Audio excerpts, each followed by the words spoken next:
भक्तों, ओम नमः शिवाय। श्री शिवाय नमस्तुभ्यम। जय श्री महाकाल। जी हाँ भक्तों, आप सबको भी पता है कि 21 अप्रैल को प्रदोष का महापर्व आ गया है। जी हाँ भक्तों, प्रदोष जो कि हिंदू धर्म का और सनातन धर्म का बहुत ही बड़ा त्यौहार माना जाता है। पूज्य गुरुदेव कहते हैं कि जिसकी कभी मनोकामना पूरी न होती हो, केवल और केवल प्रदोष के दिन अपनी मनोकामना मांग ले, उसकी सारी की सारी मनोकामना अवश्य रूप से पूरी होती ही होती है। देखिए, हमारे हिंदू धर्म में और सनातन धर्म में गुरुदेव ने बताया कि जितना महत्व सोमवार की अष्टमी का होता है, जितना महत्व मकर संक्रांति का होता है, जितना महत्व पूर्णिमा का होता है, अमावस का होता है, उससे कई ज़्यादा महत्व प्रदोष के व्रत का होता है। क्यों? क्योंकि इस दिन भगवान भोलेनाथ और माता पार्वती मिले थे और ये प्रसन्नता का दिन है। अगर आपकी भी कोई ऐसी मनोकामना है, कोई भी मनोकामना, चाहे वो धन प्राप्ति की हो, चाहे कर्जा मुक्ति की हो, चाहे कोई ऐसी मनोकामना हो जो कि वर्षों पुरानी है और अभी तक पूरी नहीं हो रही है, कोई भी मनोकामना हो, सारी की सारी मनोकामना आपकी अवश्य पूरी होगी ही होगी। बस क्या करना है, कैसे करना है, उपाय आप सटीक से कर लीजिएगा। जो मैं आज आपको उपाय बताने वाला हूँ वो मैं पूज्य गुरुदेव की कथा सुन के और बहुत अच्छे से समझ के आपको उपाय बताने का प्रयास करूँगा।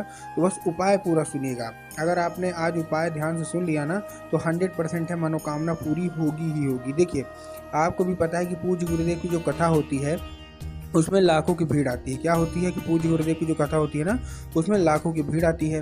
तो जब पूज्य गुरुदेव की कथा हुई, आज से 2-3 महीने पहले की बात है कि गुरुदेव की कथा हो रही थी। और जैसे कि आपको पता है, मैं बहुत पूरा जो तुलसी महापुराण कथा होता है ना, पूरा गुरुदेव का सुनता हूँ, एक एक चीज़ मतलब पूज्य गुरुदेव की सुनता हूँ। तो जब गुरुदेव की कथा हुई तो आपको पता है गुरुदेव की कथा में लाखों की भीड़ आती है। क्या आती है? लाखों की भीड़ आती है। और वो जो मनोकामना जो मतलब रहते हैं, वो मतलब जो भक्त रहते हैं, वो अपनी मनोकामना गुरुदेव तक कैसे पहुँचाते हैं? पत्र के द्वारा अपनी मनोकामना गुरुदेव तक पहुँचाते हैं।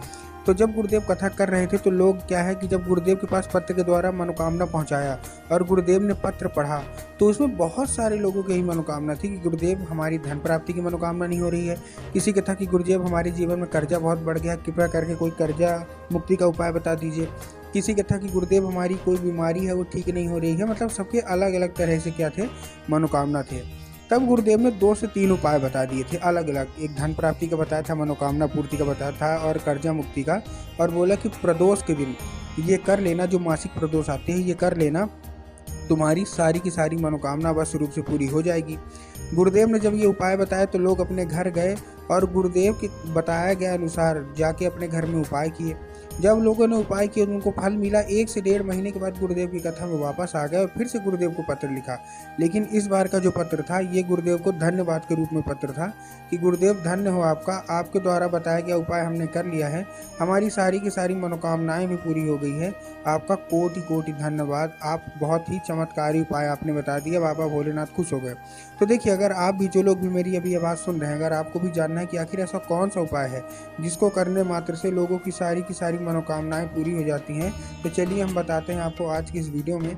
लेकिन उससे पहले चैनल पर अगर पहली बार आए हैं और आवाज़ मेरी पहली बार सुन रहे हैं तो वीडियो को कर दें लाइक और चैनल को भी कर लें सब्सक्राइब, ताकि पूजनीय पंडित प्रदीप जी मिश्रा के रोज़ नए नए उपाय जो कि मैं उनकी कथा से सुनता हूँ, श्रवण करता हूँ, सबसे पहले मैं आपको प्राप्त करा सकूँ। ठीक, तो देखिए, जो हमारा सबसे पहला उपाय है वो धन प्राप्ति का उपाय है। अगर आपके जीवन में धन की बहुत कमी है, अगर आपको समझ में नहीं आ रहा कि जो धन की कमी है वो दूर कैसे की जाए, तो मैं आपको धन प्राप्ति का वो आपको उपाय बताता हूँ। इस उपाय में आपको चाहिए 3 बेलपत्र, 1 लोटा जल। क्या क्या चाहिए? 3 बेलपत्र चाहिए और 1 लोटा जल चाहिए। ठीक, अब 3 बेलपत्र, 1 लोटा जल, उसके साथ साथ आपको क्या चाहिए? 3 से 4 बूंद आपको गंगा जल। अब देखिए, जो 1 लोटा जल है, सबसे पहले तो तांबे के लोटे में होना चाहिए, इस चीज़ का ध्यान रखना है। बहुत सारे लोग स्टील के लोटे में लेते हैं, जो कि गलत है। आपको स्टील के लोटे में नहीं लेना, आपको तांबे के लोटे में लेना है। ठीक, ले लिया। उसके साथ साथ जो जल है वो जल आपके घर का होना चाहिए, इस चीज़ का भी आपको ध्यान रखना है। बहुत सारे लोग गलती क्या करते हैं कि घर से खाली लोटा लेके जाते हैं और ले जाके मंदिर परिसर से जल भर लेते हैं, वो भी गलत है। आपको मंदिर से जल नहीं भरना, आपको अपने घर से जल भरना है। ठीक, भर लिया। उसमें आपको क्या, 3 से 4 बूंद आप गंगा जल मिला लीजिए और गंगा जल मिलाने के साथ आपको 3 बेल पत्र भी चाहिए। अब बेल पत्र में ध्यान रखना है कि बेल पत्र कहीं से भी कटा फटा नहीं हो, कहीं से खंडित नहीं हो, कहीं से मुरझाया हुआ नहीं हो, मतलब कहीं से भी बेकार नहीं होना चाहिए। बहुत सारे लोग बेल पत्र लेने में गलती क्या करते हैं कि वो एक पत्ती को ही बेलपत्र मान लेते हैं, जो कि पूर्णतः गलत है। एक पत्ती का तो कोई बेलपत्र होता ही नहीं है, 3 पत्ती मिलकर जो बेलपत्र बनती है वही बेलपत्र हमको लेना है। ठीक, बेलपत्र आपने ले लिया। बेलपत्र लेने के बाद आपको क्या करना है, जैसे आपने बेलपत्र वगैरह सब ले लिया ना, बेलपत्र लेने के बाद आपको उसी लोटे में डाल के पहुंच जाना है कहाँ, सीधा सीधा शिव मंदिर। ठीक, शिव मंदिर पहुंच गए। अब जैसे ही आप शिव मंदिर पहुंचेंगे, शिव मंदिर पहुंचने के बाद आपको क्या करना है, जैसे शिव मंदिर पहुंचेंगे आपको देखिए, जो लोग आधा अधूरा उपाय सुनते हैं ना, उनके दिमाग में क्या होगा कि हम जैसे ही शिव मंदिर पहुंचेंगे हमको बाबा भोलेनाथ की शिवलिंग पर अर्पित कर देना है। नहीं, आपको बाबा भोलेनाथ की शिवलिंग पर अर्पित नहीं करना। आपको कहाँ अर्पित करना है, आपको नंदी के ऊपर अर्पित करना है। अब देखिए, नंदी का कहाँ अर्पित करना है, ये भी चीज़ समझने वाली बात है। नंदी का पीठ पे अर्पित नहीं करना। नंदी का आगे का पैर होता है जो दो, उसमें एक पैर उठा हुआ होता है। ध्यान से देखिएगा, जब आप किसी भी शिव मंदिर में जाएं और उस शिव मंदिर में जो नंदी होते हैं, जो अच्छी मंदिर होगी, तो उसमें एक नंदी का पैर उठा हुआ होता है। तो आपको क्या करना है, नंदी के उठे हुए पैर में एक नाम लेके, कौन सा, नंदीश्वर महादेव। कौन सा महादेव, बहुत ही सुंदर सा नाम है जो कि भगवान शिव ने केवल और केवल नंदी के लिए दिया है। तो आपको करना क्या है, आपको नंदीश्वर महादेव का नाम लेके चुपचाप आपको क्या कर देना है, चुपचाप आपको अर्पित कर देना है और अपनी मनोकामना मांग लेना है। जब ये उपाय आप करेंगे तो आपको एक चीज़ का ध्यान भी रखना है। क्या ध्यान रखना है कि ये जो बेल पत्र आपकी लोटे में है ना, ये अर्पित नहीं होनी चाहिए नंदी के पैर में। इस चीज़ का आपको ध्यान रखना है। केवल और केवल क्या अर्पित होनी चाहिए, केवल और केवल जल। जब जल अर्पित हो जाए तो आपको बेलपत्र निकालना है और क्या करना है, बाबा भोलेनाथ की शिवलिंग पर रख देना है एक नाम लेके, कुंदकेश्वर। इसके पहले कौन सा आपने नाम लिया था, नंदीश्वर ना, इस बार आपको कुंदकेश्वर महादेव का नाम लेके चुपचाप अर्पित कर देना है। ठीक, ये था हमारा धन प्राप्ति का पहला उपाय। अब हम बढ़ते हैं दूसरे उपाय जो कि मनोकामना पूर्ति का है। बहुत सारे लोगों के जीवन में ऐसी ऐसी मनोकामनाएं हैं जो कि पूरी ही नहीं होती, तब गुरुदेव ने मनोकामना पूर्ति का उपाय बताया है। अब देखिए, इस उपाय में आपको करना क्या है, मनोकामना पूर्ति का उपाय मैं बता रहा हूँ।